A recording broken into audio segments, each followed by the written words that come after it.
Welcome to our channel. Today we how to authorize Elastic Cloud with API keys, quick tutorial step by step clearly. To authorize Elastic Cloud with API keys, start by logging into your Elastic Cloud account. Navigate to the API keys section on the dashboard. Click on the Create API Key button.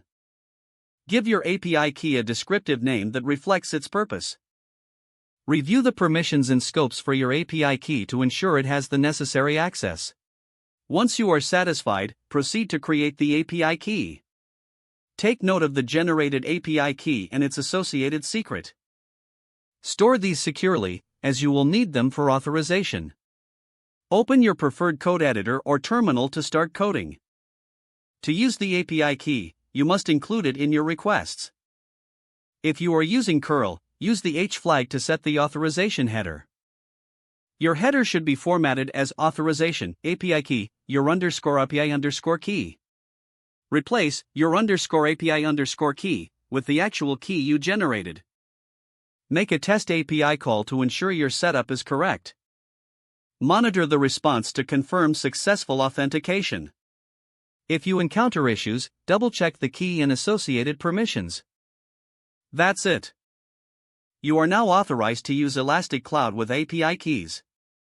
If the page does not load, refresh the browser or try again in a private or incognito window.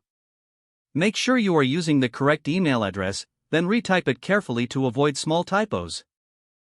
If your password is not accepted, use the reset option and create a new strong password you can remember.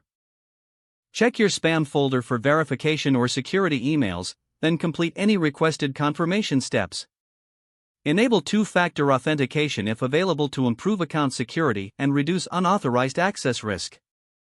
After signing in, review your profile details so your contact information and settings are accurate and current. If you see an error message, note it down and try again after restarting your device and internet connection. Log out when you finish, especially on shared devices, to keep your account and payment information secure. If the page does not load, refresh the browser or try again in a private or incognito window.